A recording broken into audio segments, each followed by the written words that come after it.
Okay, there we go. Hi, everybody. This is Stephen Tilton with Ocoee Votes. We are here with District 2 Commissioner Rosemary Wilson.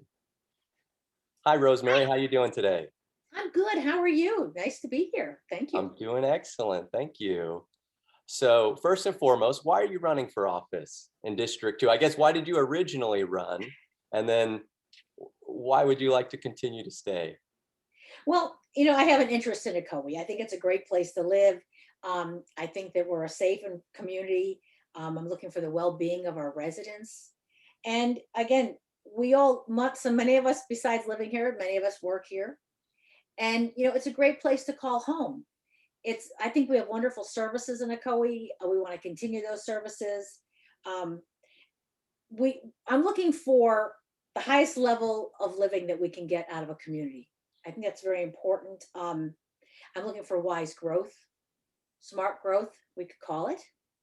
And again, I want to continue our city services. I think we have very good city services, and I want to continue that. I think our residents deserve that. Very good. So what change do you desire in Ocoee? I don't think I want to call it a change. Okay. Um, I think that what we're doing is, I don't want to change to me, I think we have a great place to live. I'm not looking to change it. I think we just need to enhance it. Years ago, let's use the example of 12,000 people, possibly when I moved here 24 years ago, maybe a few more. Now we're up to over 45,000. As of, I think the last census was 45,000. Um, there's a reason we're here, because it is a wonderful place to call home, but it's also the services that we receive are very important to us. And I think we just need to enhance them to I want, we have a great recreation department. Again, it's just building on that. You think about the parks we had when we first started, 20, maybe 25 years ago when I was here, to compare to now. Our park system has increased. Our recreation system has increased. And to me, that those are very important parts of our community, because a lot of us, our children, if we have young children, you want to take them to recreation activities. To me, that's what brings the community together.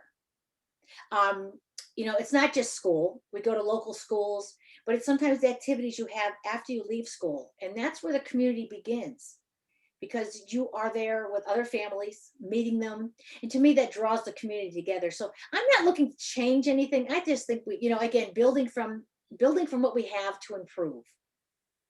So how will you bring about those improvements and those sort of enhancements, as you called them? Well, I think that it's the enhancements that we're doing right now. Again, look at our park system. We have the first dog park is opening up. Um, as of Sunday, there was no gates yet, so I haven't been over yet since Sunday to see if the gates went up. Um, but like looking at that, it's a community park. That's an enhancement to the community, because you're trying to bring the families in that neighborhood together. And it's a walkable park, place where you can walk in. There's not a lot of parking, so again, it's going to be a lot of folks who are living in the community around it going to that park. Um, Another initiative that I'm so happy I had the support of the commission on. Um, I really want an inclusive playground. If you don't know what an inclusive playground is, the word is varying abilities of the individuals using it. So what happens is, let's just use the example of a child that's in a wheelchair. Or let's go to the other level, a grandparent, a parent who may be in a scooter or a wheelchair, where they can come and enjoy the playground with their children, with their grandchildren.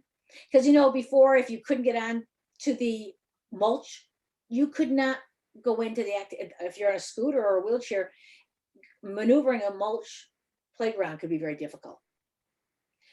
Whereas the inclusive playground will allow children of all abilities to play together. And we have a wonderful park, Tiger Minor Park, which you have tennis courts there. And we do have it set up for pickleball. And so again, it's a park that's accessible with parking. Um, it has a pavilion, but it's pretty much a blank slate except for the tennis courts.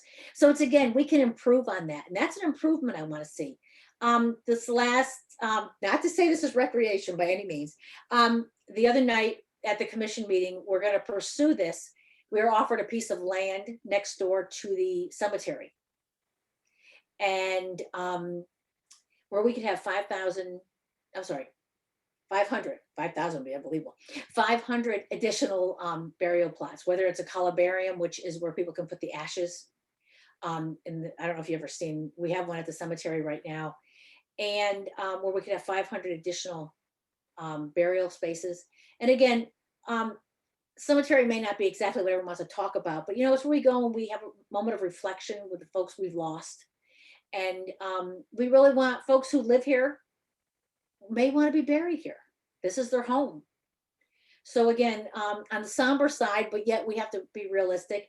But we've had that opportunity to where we're kind of landlocked there. If you haven't been over to the cemetery on Geneva Street, but this would give us additional property. So we're going to get an audit on, not an audit. Sorry, we have to. I got an audit in my mind. We have to get.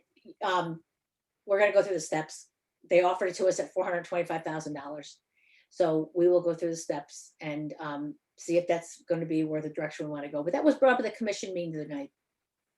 Yeah, I know there was a lot of talk about audits. Yeah, there was a lot. Political forum. I guess I have that on my mind. Yeah, there was. And we can talk about that if you'd like to, but that was just, those are some of the, and I mean, again, there's so much more to Ocoee. We have a downtown area that is absolutely really shaping up beautifully.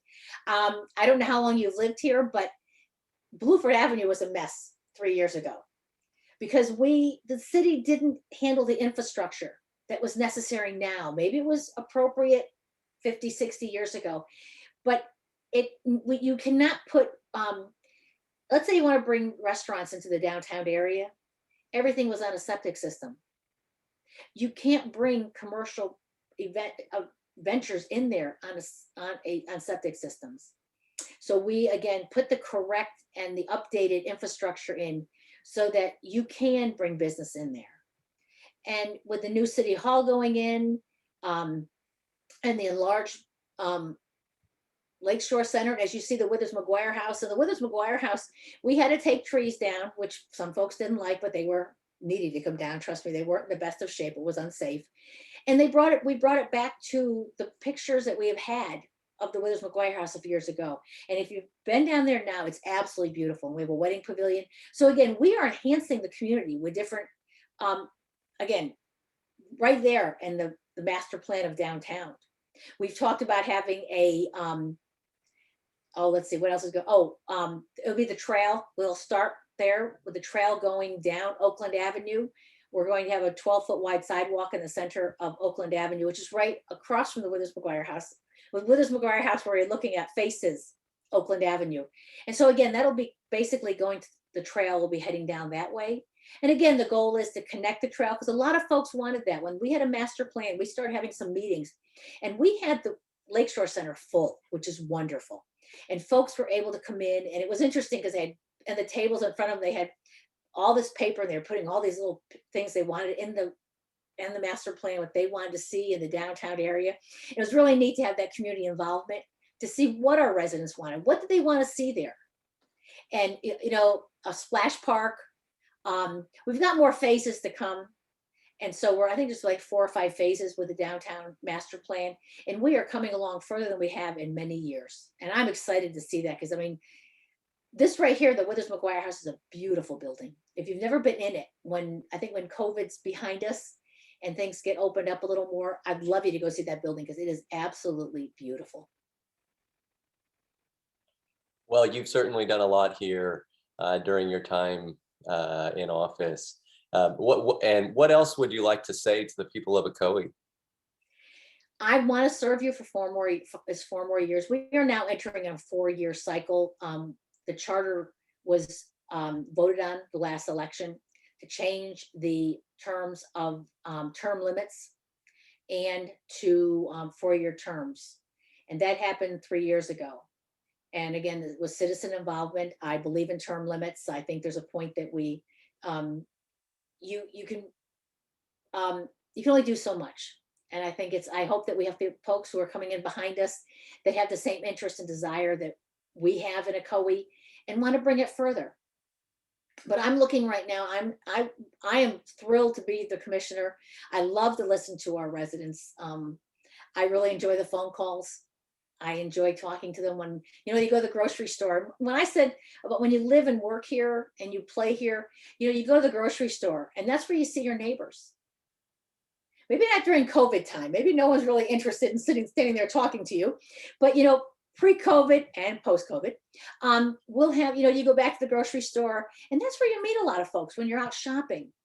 And that's when they want to ask you what's going on in Ocoee. And I just love to do that. I love to talk to our folks and tell them all that's happening and hear what they have to say because their concerns are important. This is Very their good. So how can supporters engage with you? like this. I love to talk. They call me. I get a lot of it is calling, emailing.